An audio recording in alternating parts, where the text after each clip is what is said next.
Alright, hello everybody. Been a little bit since I've had to record a video now. Hopefully I don't do too bad today. We've got everybody but one done their food safe exam, so that's fantastic.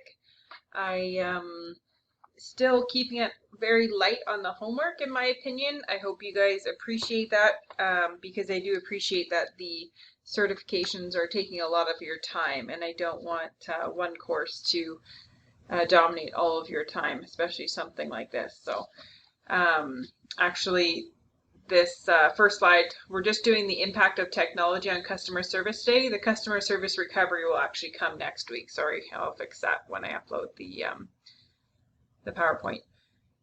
So we're going to talk about technological developments and communication.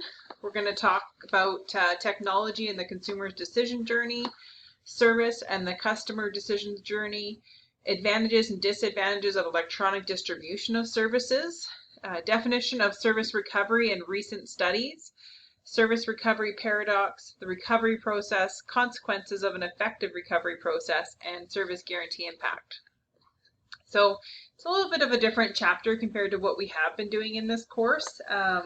But I think technology has had a massive impact on the industry, on the whole entire service sector beyond just tourism and hospitality. But yeah, it's good that we're talking about that right now. So the first spotlight, not a case study that was in the chapter, was this At Your Service Spotlight, leveraging social media at Bonnaroo Music Festival. So next week we're actually going to be doing a section on social media, and hopefully you can get a little something out of that, because I think it's up and coming and going to have much more of an impact on the hospitality and tourism industry over the next few years beyond what it's already had. So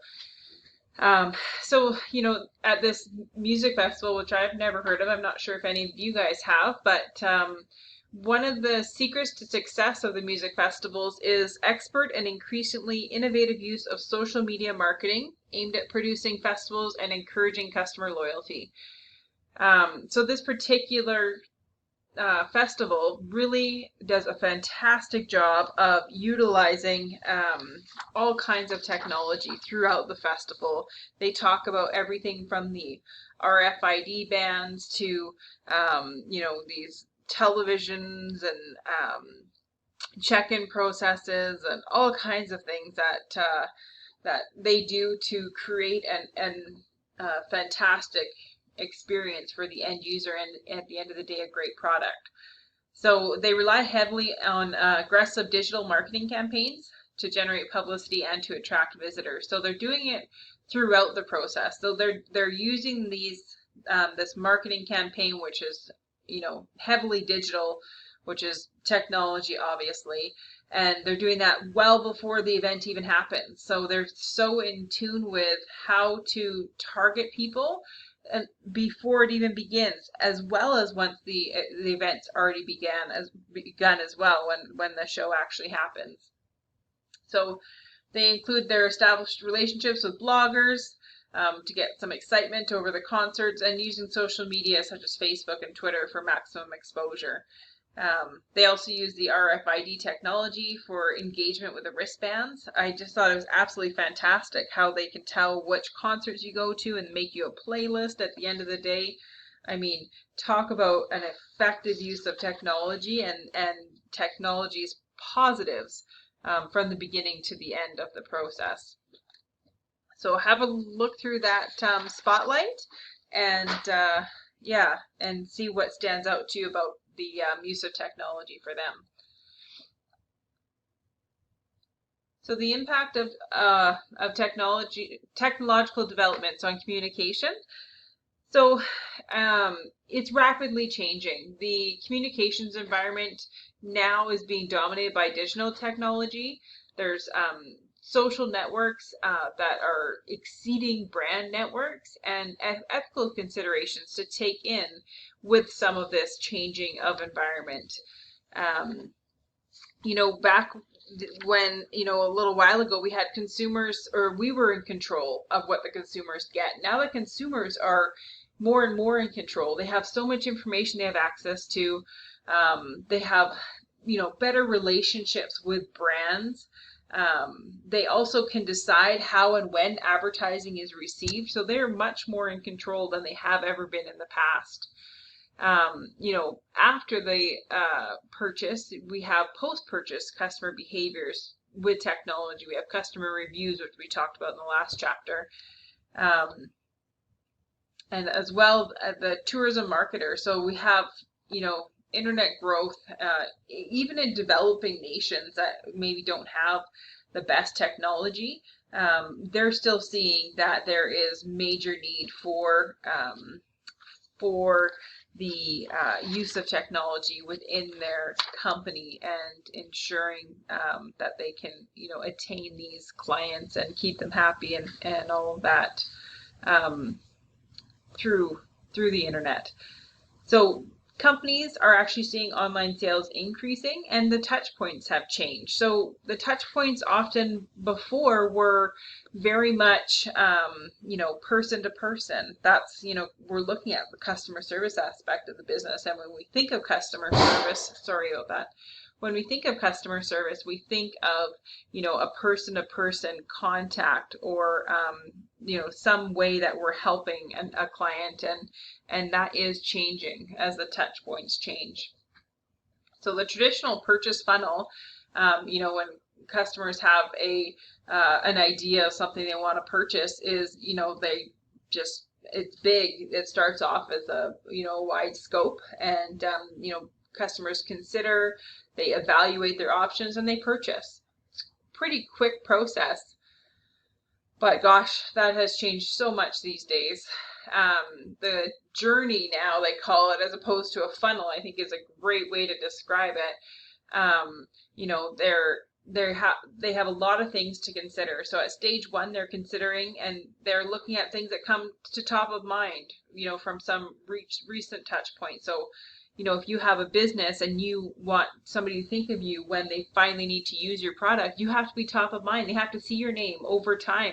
I think in other research I've done, I think it's 7 times they need to see your name before it actually stands out, or before they'll use your product. So I think that was in marketing, you'll learn that. Stage 2, the customers evaluate, but the evaluation stage, as you can see in the chapter, is completely different than what it has been in the past, as every stage is. But they just have so much information that they have access to compared to before. They can add or take away brands and evaluate anything they want. It's a very active process. So then stage 3 is the customer selects a brand. This is when they actually are getting to that point of purchase. And then stage 4 is that after point of purchase. That's something in the past companies never had to worry about.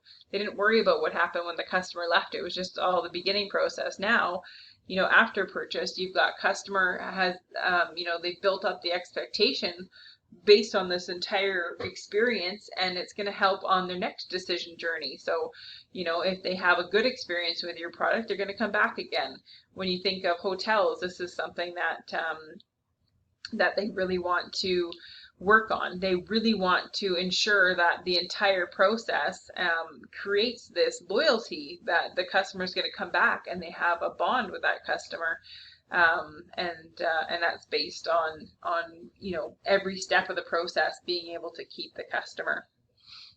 So you do have a question in your homework that comes on page 191.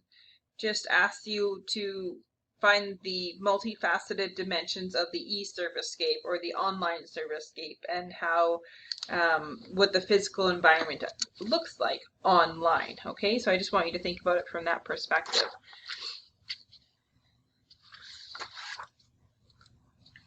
Okay, the consumer decision journey. So the 0 moment of truth is a term where they're describing where marketers have to compete for shoppers' attention online before the purchase is even made. We often think about, somebody walking into a store and they're looking at 5 different cell phones. So, at that company didn't have to worry about the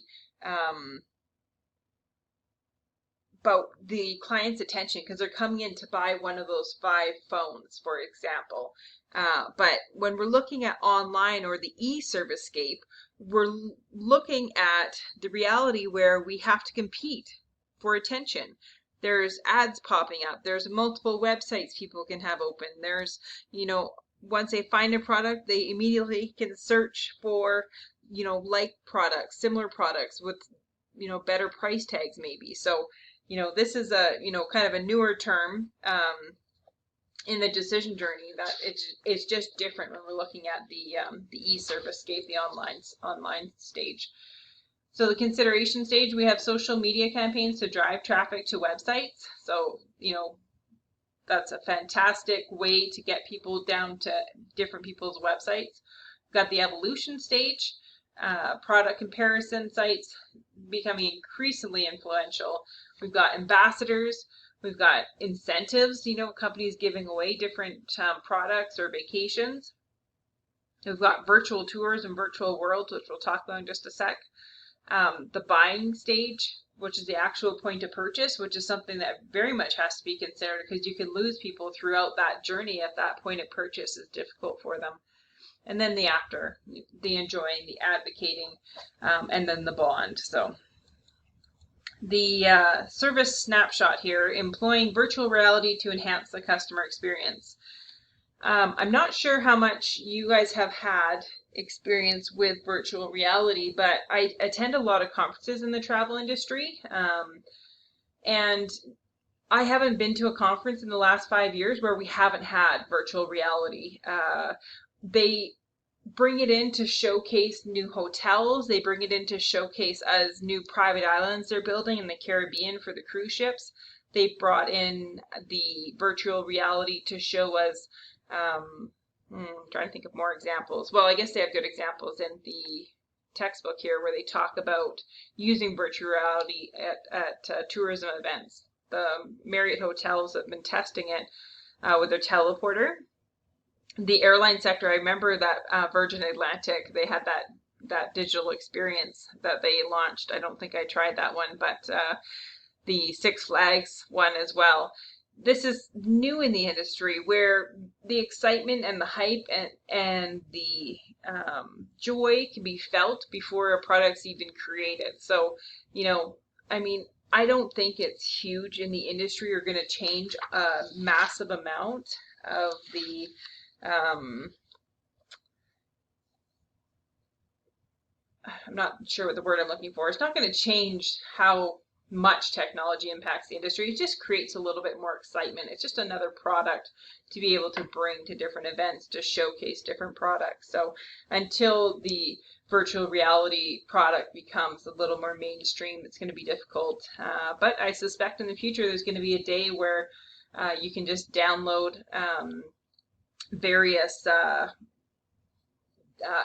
and you can look at different products. For example, I have a virtual reality headset, a Google one that you just pop your phone in, you download a few apps. It's quite simplistic, but there will be in the future, I suspect, apps from different companies showcasing their products rather than just different games to play and that kind of thing. So it should be interesting to see where that goes in the next few years.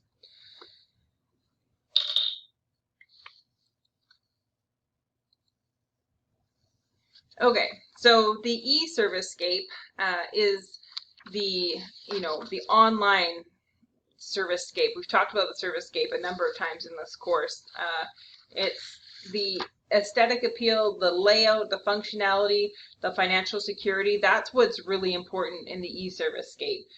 The people nowadays have to be able to trust the website, and financial security is imperative. But as well, you have to have fantastic functionality, but it's also got to be appealing to people. So there's much more to look at nowadays when creating a website or your online presence. Okay, I'm going to stop this video and pop over to another one so you can take a quick break, take a stretch, and watch the next one.